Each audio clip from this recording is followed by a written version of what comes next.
Bueno, muy bien. Bueno, hola a todos los compañeros y las compañeras.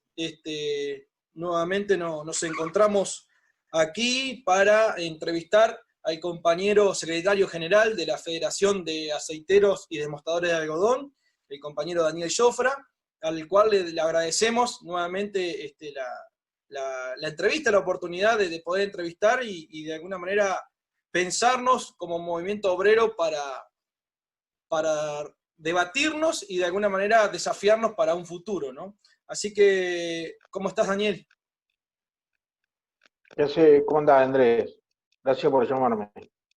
Bueno, ahora esto va a ir directamente para la audiencia de Modo Obrero, ¿no? Este programa radial que hemos realizado con trabajadores y trabajadoras, justamente para trabajadores y trabajadoras, y que la idea es un poco dar esta herramienta de difusión, sobre todo antihegemónico, y que de alguna manera le sirva como herramienta también a los compañeros y compañeras, ¿no? que nos escuchan y que se van formando, y la idea también en el formato, que quede en formato video para que también después se pueda volver a escuchar y bueno, y tomar apuntes. Por eso también, entendiendo que sos un representante sindical hoy de característica nacional y que muchas veces, normalmente aceiteros es noticia, con buenas noticias, ¿no? Porque por ahí no estamos muy acostumbrados a eso, y más en este contexto de pandemia. Y bueno, nuestra idea más que nada era charlar un poquito de historia, de un poco de la actualidad y del futuro. Por ahí, para comenzar, vamos a reivindicar un poco lo que fueron hace 5 años, ¿no? Que se acaba de cumplir ahora en el mes de mayo, de esta huelga nacional que hicieron aceiteros y demostradores que duró 25 días, ¿no es así, Daniel? Sí, primero quiero saludar a todos los compañeros aceiteros que nos están escuchando. Sé que la audiencia es muy amplia, hay muchos trabajadores que la escuchan porque tiene una forma de hacer periodismo que a los trabajadores nos ayuda a pensar. Me parece que es importante recalcarlo.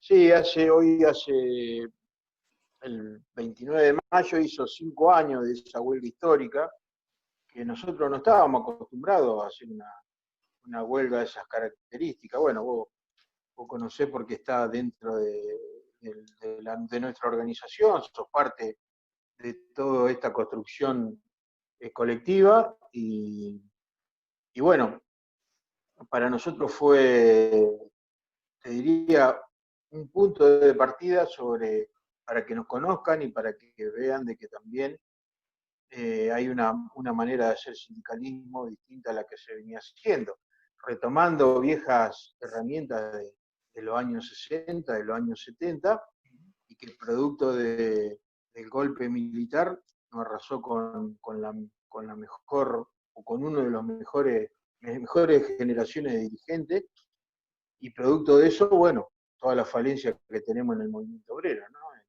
En no pensar de que la huelga es una herramienta constitucional, una herramienta legal que tenemos los trabajadores y que si la usamos y la sabemos usar, siempre ha dado buenos resultados. Así que para nosotros es muy importante, no solamente que por haberla ganado después de 25 días de lucha, no solamente a las patronales aceiteras que son muy fuertes en este país, sino también al gobierno en ese momento de que se había encaprichado en no querernos o negarnos el aumento que ya habíamos acordado con la patronal.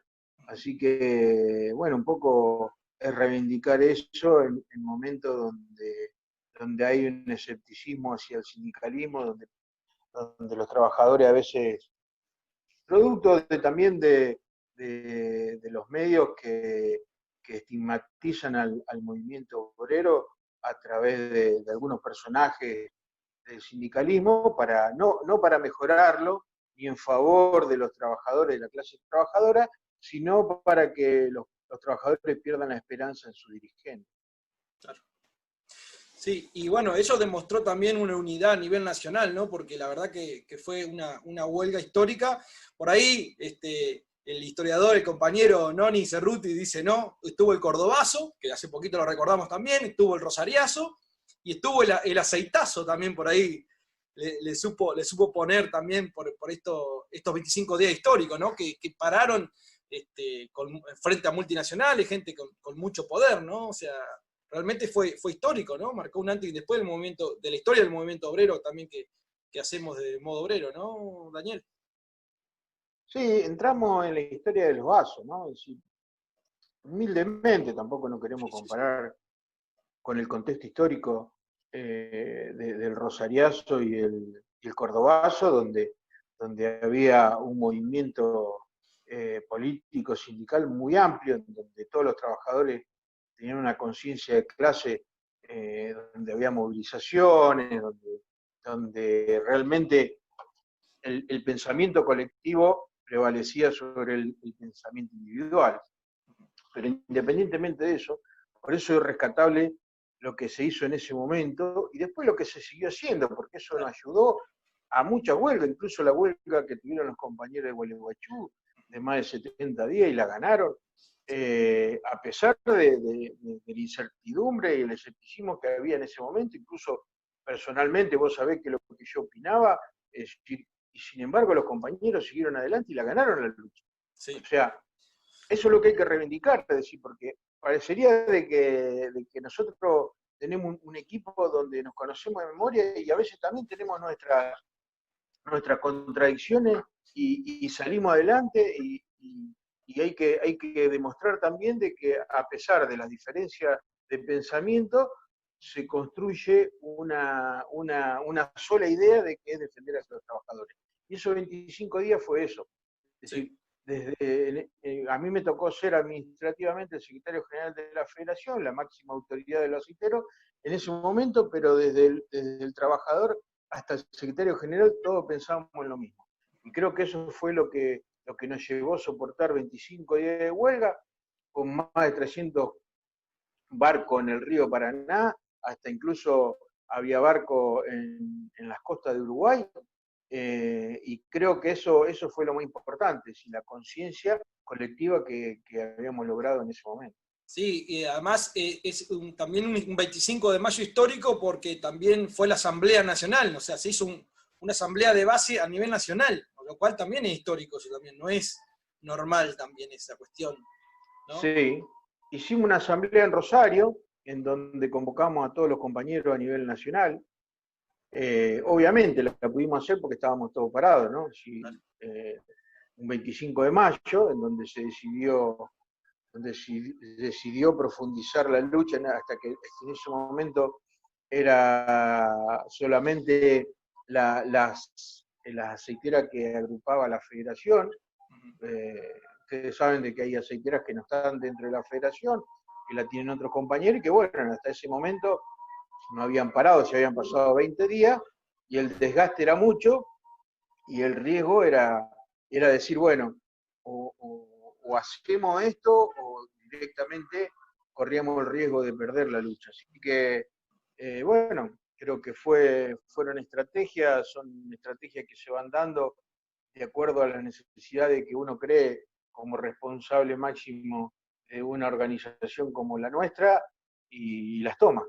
Es decir, eso fue, creo que, histórico dentro de la historia de nuestra federación, esa asamblea, porque nunca se había hecho una asamblea a nivel nacional, como muchas cosas que se hicieron en este periodo que nunca se habían hecho y sin embargo demostramos de que no hacía falta ser tan inteligente como para hacer una renovación total dentro de la federación y hacer cosas que nunca antes se habían hecho. Sí, y con una toma de conciencia, ¿no? Una conciencia de clase que creo que ahora sí, llevándolo a la actualidad, o sea, como vos decías, no es que quedó ahí, sino que sirvió que después para otras luchas. Y ahora son noticias justamente por esa conducta coherente con esa conciencia de clase y esa lógica de lucha, con ese antecedente, por supuesto, que no creo que ninguna patronal se lo olvide por mucho tiempo, y han conseguido nuevas paritarias para las dos actividades que ustedes representan, ¿no?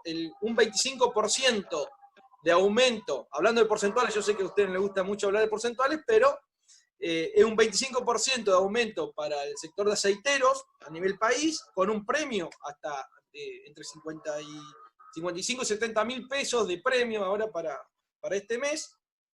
Y eso fue el 29 de abril, justamente cuando estaba el ministerio refrendando el acuerdo de la CGT y la Unión Industrial, que ahora quiero que me comente un poco respecto a eso, pero también hace unos días, el 29 también de mayo, al mes justamente, obtienen también un 30% para los demostradores, más un premio de 12 mil pesos. Y eso creo que se debe a lo mismo, ¿no, Daniel? ¿Puede ser? Sí, es un conjunto de cosas. Creo que tanto las patronales como los gobiernos nos respetan. Nos respetan porque somos consecuentes de las cosas que decimos y de lo que pensamos. Y también, cada vez que hacemos un planteo, lo hacemos de acuerdo a lo que es nuestro derecho, que sería un derecho de todos los trabajadores. Lo que pasa es que nadie lo discute. O sea, todos quieren ser aceiteros, pero nadie quiere pelear con el mismo mecanismo que lo hacemos nosotros. El salario mínimo vital y móvil, de acuerdo a la definición legal, a la Constitución Nacional y al 116 de la Ley de Contratos de Trabajo. Nosotros no inventamos nada, ni tampoco somos los héroes de esta película, ni somos los valientes. Acá hay muchos gremios que pelean por salario, que pelean por reivindicación, y bueno, nosotros lo hicimos. Lo de mayo del 2015 fue una muestra de lo que nosotros éramos en ese momento. Disculpame, que se me equivocó el teléfono.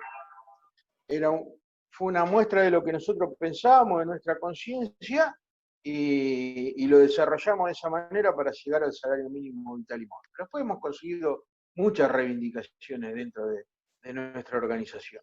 Y lo que ocurrió ahora esta vez, porque muchos se asombran, porque evidentemente ven una parte de la película en donde la CGT, como máximo órgano de la clase trabajadora, negocia una rebaja salarial, en donde negocia despidos, donde por ahí no hay ni siquiera necesidad de suspender. Entonces le da la posibilidad a esas empresas que realmente estaban pensando qué iban a hacer con la baja producción que tenían, y después de haber tenido muchos años de buena rentabilidad, de poder suspender, porque la CGT, conjuntamente con la UIA y el gobierno, se ponen de acuerdo para suspender a los trabajadores. Nosotros hemos conseguido un aumento, producto de nuestra conciencia también, es decir, cuando nosotros lo planteamos, en ningún momento nosotros este gobierno, ni el anterior, ni las patronales nos han planteado por qué están pidiendo ustedes un aumento ahora cuando hay una pandemia, cuando hay rebaja salarial. En ningún momento lo plantean porque nos conocen qué es lo que le vamos a responder y saben cuál es nuestra conciencia. Entonces, para nosotros fue normal sentarnos a discutir y pelear por los derechos de los trabajadores. Y el salario es un derecho de los trabajadores. Y lo de los desmotadores, que se conoce muy poco, es aún más valorado, porque la condición de los trabajadores desmotadores es muy inferior o peor que los aceiteros, porque hay trabajadores desmotadores que trabajan 4 a 6 meses, a 7 meses, con mucha suerte, y son trabajadores temporarios. Entonces, la debilidad que tenemos a la hora de hacer una huelga es muy importante, porque si nosotros no aprovechamos ese momento que están trabajando, después la perdemos, porque no hay nadie trabajando dentro de la desmotadora, salvo el mantenimiento que está durante todo el año, pero queda reducido a un 30% del total de personal. O sea, siempre han trabajado así, son trabajadores de temporada. Y bueno, me parece que es importante de que nosotros hayamos conseguido ese aumento, y en esto no nos jactamos de eso, sino que lo tratamos de decir para que el resto de la clase trabajadora sepa de que trabajando, de que haciendo conciencia y haciendo todo lo que hacen ustedes también como asesores, tratando de hacer conciencia a través de las capacitaciones de los trabajadores, para nosotros es muy importante, y creo que somos un grupo, no es solamente de dirigentes y de trabajadores, sino también de asesores, todos los asesores que nos rodean, para nosotros es fundamental. Sí, y por ahí, a ver, por ahí volviendo un poquito a lo que decías, ¿no? O sea, llama la atención, no son noticias. Lamentablemente se es noticia porque otros sindicatos podrían haber negociado cuando siguieron las actividades, porque por ahí el argumento, algunos dicen, bueno, pero no podemos continuar con las actividades por el tema de la cuarentena y esta cuestión que ha evitado o que ha parado la producción en parte del país. Acá no hubo ningún tipo de argumento, como vos bien decías, ¿no? A nosotros no nos plantean argumento. Bueno, ¿qué pasa con los otros sindicatos? ¿Qué pasa con los otros compañeros, representantes que no activan de la misma manera? Lamentablemente, por eso, como no lo hacen, lo único que en febrero, si no mal recuerdo, había sido lo del sindicato de bancarios, después no hubo más acuerdo. Sé que ATE lo está reclamando a nivel provincial y nacional, pero no, y cuestiones a ver locales, ¿no? Acá a nivel municipal, pero después no se escucha la palabra paritaria, como que está prohibido, ¿no? Un poco, Daniel. Sí, yo creo que todas las reivindicaciones obreras están prohibidas en este país. Todo lo que signifique empoderar al movimiento obrero, eh, han venido trabajando con un sistema mediático bastante bueno que ha dado su resultado, ¿no? La batalla cultural de la que siempre hablamos en darnos vergüenza de pedir un aumento salarial o pelear por nuestros derechos. ¿Sí? Es increíble, pero es una realidad en la cual el movimiento obrero lo está padeciendo, ¿no? En donde cada vez que nosotros tenemos que pedir un aumento salarial, tenemos que presentar un certificado de pobreza para decir, bueno, queremos un aumento salarial porque nos estamos muriendo de hambre. En cambio, los patrones pueden ganar o te dicen que no, o que no te pueden dar un aumento salarial y no pasa absolutamente nada, así que como que está en derecho. Y creo que me parece que también muchos sindicatos se cuelgan de lo que dice el sistema, ¿no? Es decir, nosotros consideramos de que el salario lo fija la necesidad de los trabajadores y hay sindicatos que prefieren pensar de que el sistema lo obliga o lo acorrala a llegar a un aumento salarial, como lo que le pasa a la CGT, o sea, lo de la CGT para mí no es algo extraño, o sea, si lo que arregla la CGT es lo que impone el mercado y lo que impone la UIA y lo que imponen los gobiernos de turno. Y la CGT acepta, es decir, sin ningún cuestionamiento. Entonces, me parece que en ese sentido los sindicatos tenemos que tomar conciencia rápidamente. Si en la medida de que los sindicatos no empiecen a pelear por sus derechos y depender de la CGT, resulta una excusa también, ¿no? Es decir, y la CGT negocia rebaja salarial y ¿qué vamos nosotros a conseguir? Lo pueden conseguir. Si los trabajadores son conscientes de cuánto tienen que cobrar, eso le va a dar la fuerza como para ir a pelear y enfrentarse a las patronales. Y si las patronales no lo pueden pagar, que presenten los balances como corresponde, como lo exige la ley. Entonces, eso es lo que hay que empezar a exigir. Es decir, si a nosotros no exigen justificar cuánto queremos ganar, ellos que justifiquen por qué no lo pueden pagar. Perfecto. ¿Y cómo vos ves ahora o avisorás a corto plazo qué desafío va a tener la clase obrera, ¿no? El movimiento obrero argentino en su divisa forma, ¿no? O sea, no solamente pensándolo en la organización sindical clásica, ¿no? Sino de movimientos sociales, de los trabajadores en general, o sea, sean desocupados, sean en dependencia. ¿Qué es por ahí lo que vos ves a qué hay que apostar de alguna manera para tener un mejor futuro, ¿no? Mira, creo que el desafío más importante que tenemos la clase obrera es la unidad. Es decir, hoy estamos, por distintas razones, ¿no? Algunos por algunas cuestiones personales, otros por el poder, ¿viste? De los dirigentes que quieren siempre estar. Vos te querés unir detrás de una consigna y a ver quién va primero, quién sale primero en la etapa, ¿viste? Desgraciadamente tenemos la dirigencia hoy en este nivel donde estoy yo, una miseria humana muy grande que le impide llevar adelante la unidad.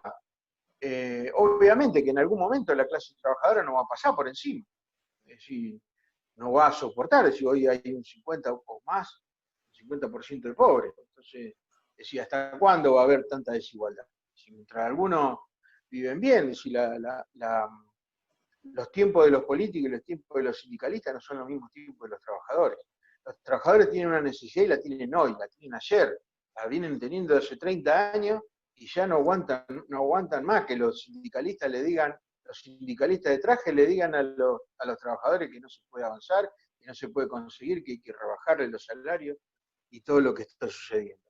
Me parece que ese es el objetivo, la unidad, obviamente, ¿no? Sin injerencia de los partidos políticos, con autonomía de las centrales. Me parece que ese es el gran objetivo. Me parece que es importante que aquellos gremios como el nuestro, como el aceitero, como el del motador, sigamos peleando y sigamos diciendo de que se puede hacer otro tipo de sindicalismo. No tenemos por qué ocultar, nosotros no tenemos la culpa de que a los demás les dé vergüenza o que tengan miedo de pelear. Nosotros tenemos que decir porque hay una, y esto siempre lo aclaro, porque nos quieren estigmatizar o nos quieren minimizar nuestro logro, diciendo de que porque somos de un sector que tiene mucha ganancia, porque están las multinacionales, y vos sos representante de trabajadores de una aceitera que no tiene puerto, que están en el Mediterráneo, que no son multinacionales, y sin embargo tienen el mismo salario que Dreyfus, que son los compañeros de Gualeguaychú. Entonces, me parece que también que no pongan excusa de que solamente representamos a las grandes empresas. También representamos a empresas que no tienen los recursos y no tienen la tecnología o no tienen la capacidad y la espalda que tienen esas grandes multinacionales, pero tienen trabajadores concientizados y me parece que eso es lo que hace falta hoy en el movimiento obrero. Sí, son ejemplos concretos que por ahí nos interesa también a nosotros difundir por justamente eso, ¿no? Porque si no nos muestran solo una parte de la realidad que es muy parcial, que sí, hay sindicatos, hay algunos sindicatos que han hecho acuerdos y no todos, y no, de hecho no es la mayoría de este recorte del 25%, que porque dicen que no hay actividad o por la recesión. Acá a las pruebas de los hechos está que hay empresas que, obviamente, teniendo en cuenta sobre todo también que tuvieron 4 años en su gran mayoría de ganancia y que les fue muy bien, obviamente parte de la industria fue golpeada, pero por la importación y otras políticas que ellos mismos a veces apoyaron, pero está bueno escucharte a vos, escuchar a los dirigentes y a las dirigentes también que realmente tienen conciencia de clase y no pierden esa noción y ese sentido de pertenencia que por ahí, como vos decías, algunos sindicalistas de traje, ¿no, Daniel? Vos miró una reunión de la CGT, la UIA y el gobierno y no sabés quién es quién.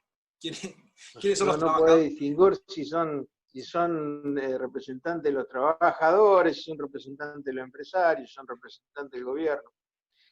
Son maneras de vestirse, tampoco estigmatizo la manera No, de no, vestirse por supuesto. porque el traje no significa nada, pero en el movimiento obrero sí. El movimiento obrero necesitamos a trabajadores, si quieren ponerse el traje los dirigentes que se lo pongan, pero que también se pongan el overol que tienen los trabajadores y que bajen un poco a tener más contacto con sus trabajadores, que esos son los que realmente le van a dar el verdadero termómetro que hay dentro de los lugares de trabajo y las necesidades que tienen. Sí. Y bueno, y ya para cerrar, por ahí recordando un poco de otra conquista que han tenido, ustedes mediante convenio tienen los comités mixtos de seguridad e higiene también, cuestión que no es menor hoy, en un caso, una pandemia en la cual hay que ser mucho más estricto con los controles. ¿Cómo le está yendo con eso? Mirá, cuando fue lo del DNU del presidente, que fuimos una de las excepciones al distanciamiento social, nosotros teníamos dos caminos para tomar. Uno era enfrentarnos al gobierno, sabiendo de que por ahí, sin saber de la peligrosidad también, porque en marzo no estábamos sabiendo mucho de lo que era esta pandemia, ¿no? Y por suerte tomamos bien la decisión de seguir trabajando y de irnos todos los dirigentes a los lugares de trabajo para ver cómo estaban funcionando los comités mixtos que hacía ya del 2016 que nosotros lo habíamos implementado en todo el país a través de un acta que se firmó en un convenio de paritarias, en donde exige a todas las empresas tener los comités mixtos de seguridad e higiene industrial. Con esto no estoy diciendo que en todo lado funciona. Hay una resistencia por parte de la patronal muy grande, pero bueno, está dentro, nosotros lo hicimos en muchas provincias donde no está la ley todavía, y donde funciona, y donde realmente ha dado resultado, ¿no? Donde se ha bajado el índice de accidentes, donde se han evitado muchas muertes. Me parece que eso era lo fundamental. Y en este caso particular de la pandemia, nosotros hemos implementado, aparte de los protocolos que la CIARA, que es la Cámara de Industria Aceitera, conjuntamente con todas las empresas aceiteras del país, habían implementado, nosotros hicimos nuestro propio protocolo que lo hicimos con los trabajadores de planta. Con el comité mixto que trabajó y dijo, bueno, nosotros consideramos de que esto, porque había situaciones en la cual escapaba a los trabajadores propios de la empresa, es decir, los compañeros camioneros que venían a traer el material venían desde afuera, la gente, la zona portuaria donde nosotros tenemos carga y descarga de barco, los trabajadores de los barcos vienen de afuera. Entonces había una serie de situaciones en la cual las empresas no habían tenido en cuenta por obvias razones, ¿no? Porque donde hay más controles, el trabajo se demora más. Entonces, en un momento las empresas tienen el cartel de la seguridad, pero atrás de ese cartel está el laburo, no paré, no importa si corren riesgo los trabajadores, eso depende también de nosotros. Es decir, las empresas no tienen que garantizar la seguridad, pero nosotros le tenemos que garantizar a los trabajadores que van a volver vivos a su casa y sanos. Es decir, siempre es un dicho que lo digo en toda la fábrica donde voy. Yo un compañero vivo lo defiendo, un compañero cuando se muere por un accidente no lo puedo defender más. Entonces prefiero defenderlo porque se niega a hacer una tarea y que la patronal lo despida, lo suspenda, porque yo ahí sí lo voy a poder defender, porque el compañero se dijo, no, este trabajo no lo hago porque es inseguro y corro riesgo mi vida. Me parece que en ese sentido también nosotros hemos avanzado mucho, obviamente, ¿no? Desde el momento de que siguen accidentando los compañeros, desde que se siguen muriendo, es porque siguen faltando algunas situaciones en la cual se nos está escapando la mirada para decir, bueno, evitamos el 100% cualquier accidente. Pero bueno, lo hacemos, ¿viste? No es solamente decirlo, hay que hacerlo en este tipo de empresas, son patronales que se resisten al control obrero, pero bueno, donde se ha podido hacer, han dado muy buenos resultados y siempre lo ponemos arriba de la mesa porque las empresas también se terminan beneficiando. De última, nosotros también queremos que la empresa funcione y funcione muy bien. Y nosotros queremos llegar vivos a nuestras casas y queremos cobrar bien y queremos que se nos respete. Muy bien, Daniel. Bueno, muchísimas gracias. Te agradecemos. Ya ha culminado el tiempo, así que, bueno, la idea era justamente hacer esto y bueno, seguramente nos volveremos a encontrar, Daniel. Y bueno, sigan de esa manera que van marcando el camino. Listo, Andrés, te agradezco mucho que me haya dado la posibilidad de poder expresarme hacia los compañeros, a todos los compañeros en general. Y bueno, mandarle un gran abrazo, un saludo muy grande a los compañeros de Entre Ríos Crashing que siempre están en contacto con nosotros y siempre luchan para mejorar la vida de los trabajadores. Un abrazo grande, Andrés. Muchas gracias. Hasta luego.